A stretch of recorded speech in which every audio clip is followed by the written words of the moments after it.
Hi అండి, నమస్తే. I am Rama. Welcome to మా ఊరి మై వ్లాగ్స్. ఈ వీడియో అయితే పార్ట్ 2 అని చెప్పొచ్చు. అలా ఎందుకు అంటే తొలి ఏకాదశి పండుగ రోజు నేనైతే జొన్నలు లేకపోయినా పేలాలతో పేలపిండి ఎలా చేసుకోవాలో అనే వీడియోని అయితే పెట్టాను. ఆ వీడియోకి కంటిన్యూషన్ వీడియో అనమాట. ఇక పూజ అంతా అయిపోయాక తర్వాత వీడియోని స్టార్ట్ చేశాను. ఆ వ్లాగ్ని మీతో షేర్ చేస్తున్నాను, అందుకే పార్ట్ 2 అని చెప్పాను.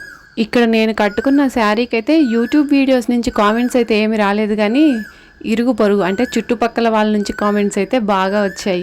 బాగుంది రమా శారీ, చాలా బాగా చేసావు, మంచిగా బాగా కుట్టావు, లైట్ కలర్ అయినా చూడటానికి చాలా చక్కగా ఉంది, బాగా కంట్లో పడుతుంది.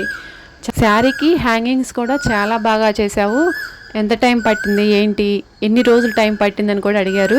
నేనైతే ఇలా ఒక్క పూటలో కుట్టేసానని చెప్పాను. అవునా, చాలా బాగుంది అని అన్నారు. అంటే వాళ్ళు చెప్పారని కాదు, కానీ అంటే వాళ్ళు కాంప్లిమెంటరీ ఇచ్చారు, కరెక్టే కాదంటలేదు, కానీ ఇక్కడ కష్టం కూడా ఉంది. కానీ కొద్దిగా స్పీడ్గా అయితే నేను ట్రై చేశాను. ఇంకా అంత టైం తీసుకొని దీన్ని ఇంత చేయాలా అనిపించి నేను మామూలుగా ఒక పూట అయితే కష్టపడి అంత మంచి లుక్ వచ్చేలాగైతే చేశాను.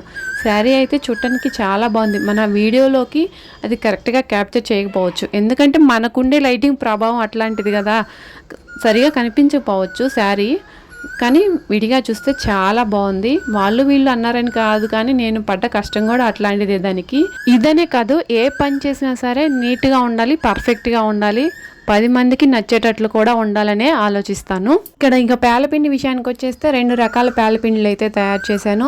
నా చిన్నప్పుడైతే అమ్మ దగ్గర నేను జొన్నలతో పేలపిండి తినేదాన్ని. ఇంకొక చోట ఉన్నాను నేను, అక్కడేమో ఈ పుట్నాల పప్పుతో పేలపిండి చేసేవాళ్ళు, అది కూడా తినేదాన్ని. ఇలా రెండు తెలుసు నాకు, కానీ ఈ పండగకి ఏది చేయాలని కన్ఫ్యూజన్ లేకుండా 2 చేసేసాను. అది కొంచెం ఇది కొంచెం చేసేసి అలా దేవుడి దగ్గర పెట్టేసి పూజ అది చేసేసాక ఇక పిల్లల చేత కొబ్బరికాయ అయితే కొట్టించేశాను. ఇంట్లో పిల్లల చేత కొబ్బరికాయ కొట్టిస్తాను, పూజ నేను చేస్తాను. గుడికి వెళ్ళినప్పుడు కొబ్బరికాయ నేను కొడతాను, పూజ పిల్లల చేత చేపిస్తాను. అట్లా ఎందుకు అంటే వాళ్ళకు కూడా అన్నీ తెలియాలని చెప్పేసి ఒకటి నేను చేస్తే ఒకటి వాళ్ళ చేత అట్లా చేస్తూ ఉంటాను. ఇంక ఈరోజు అయితే వంట ఏమీ చేయలేదు, నేను ఉపవాసం ఉండాలి అనుకున్నాను. ఉండటానికి కారణం కూడా ఏమి లేదు, నేను ఫస్ట్ టైం ఇలా అనుకున్నాను అంతే, ఉండాలి అని. ఎంతవరకు ఉండగలుగుతానో చూద్దాం అనుకున్నాను, అందుకే ఉంటున్నానని ఇంట్లో చెప్తే వాళ్ళు కూడా మేము కూడా ఉంటాము, నువ్వు వద్దు అని చెప్పొద్దు, మేము కూడా ట్రై చేస్తాం, జస్ట్ సాయంత్రం దాకా అయినా సరే మేము ట్రై చేస్తాం అన్నారు. సర్లే అని చెప్పేసి ఇంక వంట ఏం చేయలేదు, ఎలానో ఇంకా అందరం ఖాళీగానే ఉన్నాం కదా అని ఈ పని చేస్తున్నాము. ఇవి చాలా మురికిగా ఉన్నాయని చెప్పేసి నేను ఒక 4 రోజుల క్రితం అయితే విప్పదీసేసి బాగా ఉతికేసాను వేడి నీళ్ళలో పెట్టి.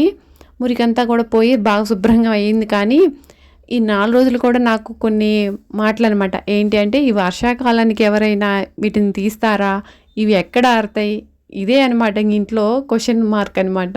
ఇంకేం చేస్తాము, ఎట్లానో ఆరబెట్టేసాను, మంచిగానే ఆరిపోయింది. ఇంక తర్వాత ఇలా చుట్టేస్తున్నాము. ఒక్కదాన్ని అనుకోండి కనీసం 2 రోజులైనా పడుతుంది వీటిని చుట్టటం, అల్లటం, చాలా రిస్క్ ఈ పని. అంతా ఒక్కలమే చేయాలన్నా కూడా చేయలేము. చిన్నప్పుడు అమ్మ వాళ్ళు ఎంత బాధ్యతగా అన్నీ చేస్తూ ఉంటే అలా చూస్తూ హాయిగా ఆడుకునే వాళ్ళం. ఏముందలే వీళ్ళకి ఏం పని లేదు, ఎప్పుడు ఏదో పని చేస్తూనే ఉంటారు అనుకునేదాన్ని. కానీ ఇప్పుడు తెలుస్తుంది, బాధ్యత మన దాకా వస్తే ఎలాగుంటుందో అర్థమవుతుంది. ఒక్క పని విషయమే కాదు, ఏ విషయంలో అయినా అంతే.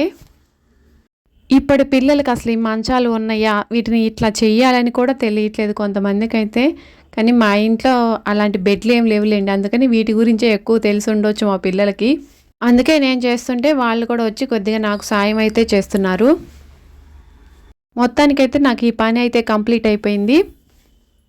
తర్వాత నేను పూజ అది చేసి మళ్ళీ ఒక షార్ట్ వీడియో లాగా చేసి మీతో కూడా షేర్ చేసుకున్నాను. అదంతా అయిపోయాక ఇలా మంచాలు అయితే మళ్ళీ అల్లటం స్టార్ట్ చేసాము. చెరొకటి పెట్టుకున్నాము, పందెం పెట్టుకున్నాం అనమాట. ఇక్కడ నువ్వా నేనా ఫాస్ట్గా పందెం పెట్టుకుంటే మా వారు అల్లేశారు, దానికి క్లాత్ కట్టడం కూడా అయిపోయింది లాగేసి. నేనైతే ఇంక దీన్ని ఇలా అల్లే కార్యక్రమంలోనే ఉన్నాను. మధ్య మధ్యలో మనకు కొన్ని పనులు ఉంటాయి కదండి, అవి చూసుకొని రావాలి. వాళ్ళేమో అలాంటి పనులు ఏం చేయకుండా ఇంకా మంచం అల్లేస్తే ఇంక అయిపోక ఏముంది చెప్పండి. ఇదిగోండి మధ్యలో ఇలాంటి పనులు కూడా చేశాను, నాకు అందుకే లేట్ అయింది. ఇక్కడ ఈ నవారు దగ్గర కొంచెం అక్కడక్కడ మెతకిచ్చి ఉంటుంది కదా, అలాంటి డ్యామేజ్ పార్ట్ అంతా తీసేసి ఇంక నేనైతే ఇలా మిషన్ మీద కుట్టేస్తున్నాను. మిషన్ మీద కుట్టడం వల్ల ఏంటంటే మనం ఇది లాగినా కానీ గట్టిగా ఉంటుంది, తెగదు తొందరగా. అందుకని నేను మిషన్ మీద కుట్టేసి ఆ డ్యామేజ్ పార్ట్స్ అంతా తీసేసి మంచిగా అంతా ఉండలాగా ప్రిపేర్ చేసి పెట్టేసినాను. ఒక పక్క ఆయనేమో అల్లుతున్నారు. తర్వాత మళ్ళీ ఇంకొకటి నేను స్టార్ట్ చేశాను. అలా మొత్తానికైతే ఈ పని కంప్లీట్ చేసామన్నమాట.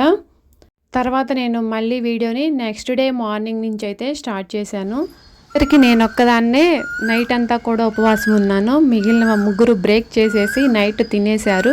వాళ్ళు ముందుగానే చెప్పారు మేము సాయంత్రం దాకే ట్రై చేస్తామని చెప్పేసి. అలా ట్రై చేసి ఇంకా సాయంత్రం ఏదో చేసుకొని తినేశారు. నేనైతే ఇక ఏం తినలేదు, ఉన్నానంతే. ఇప్పుడు మార్నింగ్ లేచేసి ఇంకా శుభ్రంగా ఇల్లంతా క్లీన్ చేసేసి మళ్ళీ దేవుడికి నైవేద్యంగా కూడా పెట్టాలని చెప్పేసి ఇవి ప్రిపేర్ చేస్తున్నాను. పులిహోర చేసేసాను, ఇంకా పొంగలన్నం చేస్తున్నాను. ఇవి ఏంటంటే వడికట్టు బియ్యం. మా ఊళ్ళో గ్రామ దేవతకి మేము వడికట్టు బియ్యం కట్టాలి, అవి పొంగళ్ళు పెట్టాలి తర్వాత. అప్పుడు నాకు ఇంకా అవకాశం లేక పెట్టలేదు. అవి బియ్యం ఇంటికి వచ్చాయన్నమాట. ఇంకా ఆ బియ్యాన్ని ఈరోజు ఎలానో పండగ సందర్భంగా పొంగల్ చేయాలి కాబట్టి నేను ఇంకా అలా ఆ బియ్యాన్నే పొంగల్ చేసేసాను. పులిహోర అయితే రెడీ అయిపోయింది. ఇక్కడ నేను తాలింపులో జీడిపప్పు వేయటం మర్చిపోయాను. మా వాళ్ళకేమో జీడిపప్పులు ఫేవరెట్స్ అనమాట, అవి కావాలి.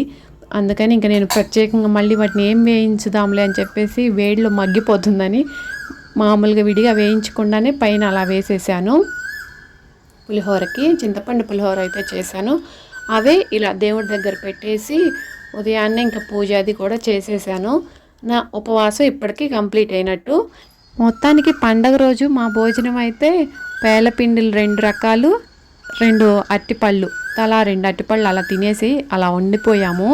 సాయంత్రానికి పిల్లలు లైట్గా టిఫిన్ చేశారు. ఇక్కడ ఇంకా నేనైతే ఉదయాన్నే మళ్ళీ కూరకైతే తయారు చేస్తున్నాను. పూజ అది అంతా చేసేసాక కూరకి ప్రిపేర్ చేస్తున్నాను. చుక్క కూర తీసుకున్నాను.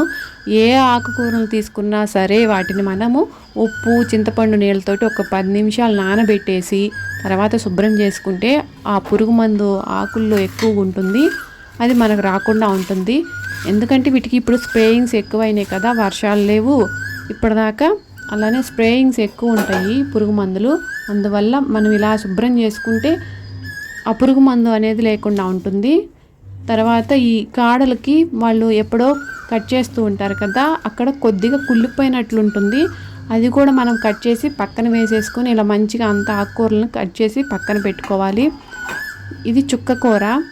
దీంట్లో ఇంకా పులుపు కోసం మనం ప్రత్యేకంగా టమాటాలు ఏమి వేయాల్సిన అవసరం లేదు, ఆ పులుపే సరిపోతుంది. నేను పచ్చిపప్పుతోటి చుక్క కూర తయారు చేస్తున్నాను. దీనిలోకి 2 ఉల్లిపాయలు, 2 పచ్చిమిర్చి, 2 ఎండుమిర్చి తీసుకుంటే సరిపోతుంది. ఆకుకూరలకు ఉల్లిపాయలు కొంచెం ఇంకా ఎక్కువ వేసుకున్నా బాగుంటుంది, కానీ నేను కొద్దిగానే వేశాను.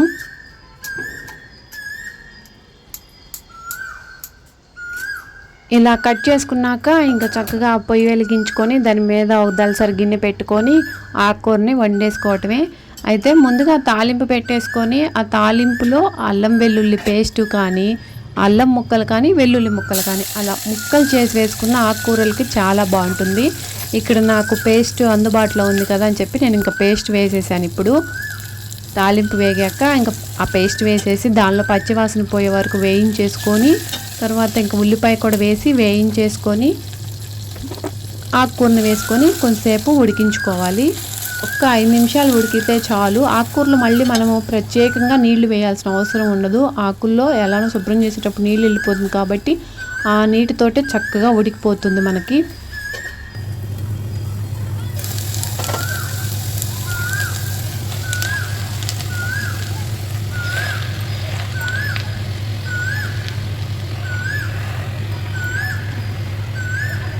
ఈ చుక్కకూరని వేసేసుకున్నాక నానబెట్టిన పచ్చిపప్పు కూడా వేసేసుకొని ఒక 5 నిమిషాలు మూత పెట్టేసుకొని ఉడికించుకోవాలి. ఇక్కడ ఈలోపు మా వారు ఇక్కడ ఐరన్ చేస్తున్నారు. ఇక్కడ విషయం ఏంటంటే ఇన్నిసార్లు ఎప్పటి నుంచో చెప్తున్నాను, డైలీ లేచిన వెంటనే మీ యూనిఫామ్ మీరు ఐరన్ చేసుకోండి అని, కానీ ఒక్కసారి కూడా వెళ్ళలేదు. కానీ ఈరోజు ఎందుకో తనంతట తానే కూర్చొని అలా ఐరన్ చేసుకుంటుంటే నాకు వచ్చి చూసరికి ఆశ్చర్యం అనిపించింది. ఎన్నిసార్లు చెప్పినా వినలేదు కదా, సడన్గా ఈ మార్పు ఏంటా అనిపించింది. మొత్తానికైతే ఎట్లానో నాకు ఈరోజు ఈ పని తప్పింది అనిపించింది. ఆయన యూనిఫామ్ ఆయనే ఐరన్ చేసుకుంటున్నారు. ఇక్కడ ఇంకా మాకైతే వర్షం పడుతుంది, అందుకని పిల్లలకి లంచ్ బాక్స్ కూడా కట్టేశాను ఈరోజు. చేసిన పులిహోర పొంగలన్నమే పెట్టేశాను లంచ్ బాక్స్లోకి. మాకైతే మధ్యాహ్నం ఇలా కొర్రలన్నం వండేశాను. దీన్ని ఒక 3 గంటల ముందే వండి పెట్టుకుంటేనే మనకి తినేటప్పుడు బాగుంటుంది, తిన్నాక వేడి చేయకుండా ఉంటుంది. కానీ ఈ అంటుకూరలు మాత్రం రాత్రే నానబెట్టుకోవాలి, లేకపోతే అసలు ఉడకను కూడా ఉడకవు మంచిగా. అందుకని రాత్రిపూట నానబెట్టేసి ఉదయాన్నే వండేసి మళ్ళీ 3 గంటల తర్వాత దీన్ని తినాలి. ఇంకా దీనిలోకి ఇలా చుక్కకూర పులుసు వేసుకొని కొద్దిగా పాపడ్స్ అయితే వేయించాను, అవి పెట్టుకొని మధ్యాహ్నం లంచ్ కూడా తినేస్తున్నాం.